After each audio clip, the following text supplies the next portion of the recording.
everybody, and welcome to a very quick Dwarf Fortress tutorial. In this video, I'm going to be showing you how to send a squad out to attack something. It's pretty simple, and also has some pretty fun outcomes. So we're going to do that real quick. And the way you do that is you have to have a military squad. If you don't know how to set up a military squad, and you also want them to have trained for a little bit, and you don't know how to do that either, I have another video on this channel which will show you how to do that, which should be right before this one in the playlist. So go take a look at that, and then come back to this video. But if you want to attack something, it's pretty simple. So you see we have this squad here, right? This squad is the lovely spear magnets. Now, the spear magnets are mostly spear dwarves, and they've been training for a little bit. One of them is an axe dwarf, but that is fine. What we're going to do is we're going to go to the world map, and then we're going to center on our fort. We are this tiny little spot down here.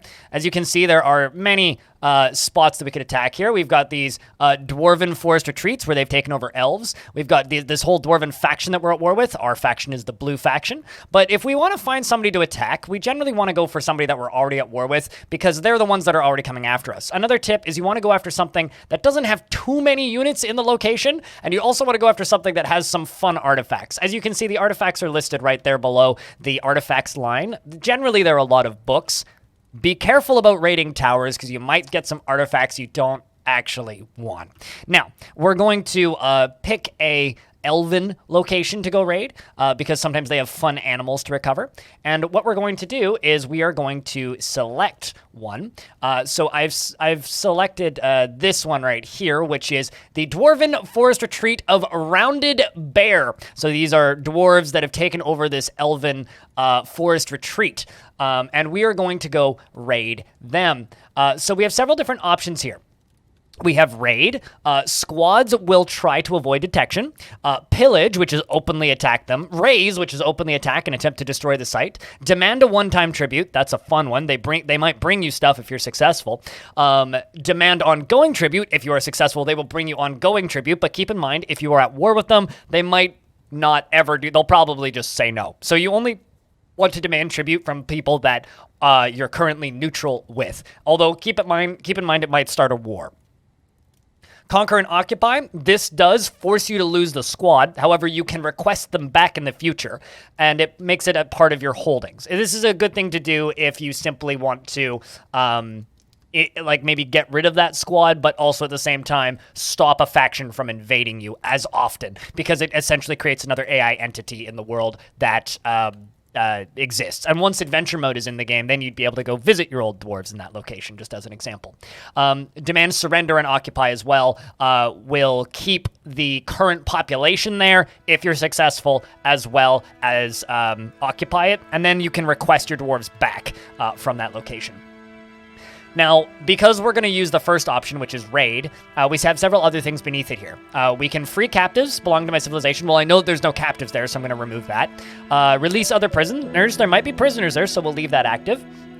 Take important treasures, which is steal artifacts. Loot other items, which is random gold and such. And then steal livestock. We're going to assign the spear magnets, and then they're going to go do that. They're not traveling just yet, but they're going to go do that. So now we have this mission active, and we are going to jump back down here, and we are going to follow this dwarf from the spear magnets. And we're going to see them book it up to the surface and run off the edge of the map. And so they're all just going to run right to the edge of the map, the very far edge of the map, after they walk through my currently unfilled moat, which is very, very sad. They're then going to run all the way off the map. And I will return to the video when they return from their siege. And now our dwarves have returned.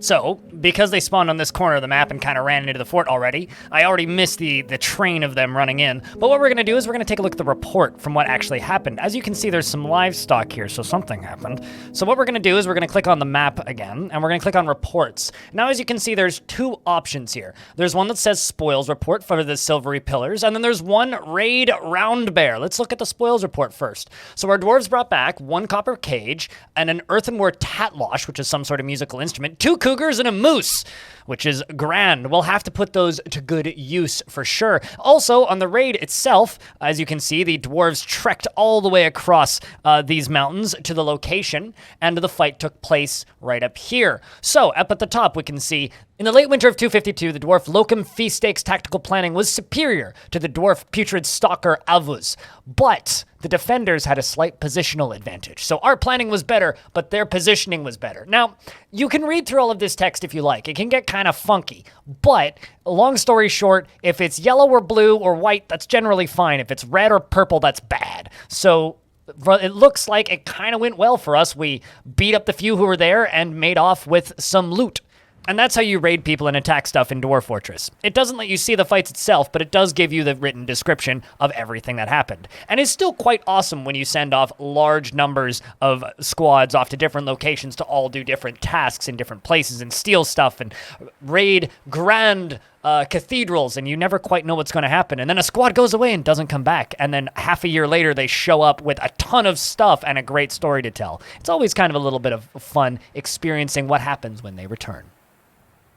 If you enjoyed this video and need some more help with things, feel free to leave a comment down in the description. I'll try to get to it eventually. And if you would like to watch me play Dwarf Fortress live and explain stuff like this in real time, you can go over to twitch.tv/BLINDIRL for more stuff like this. Thank you very much for watching, and I hope to see you in the next one.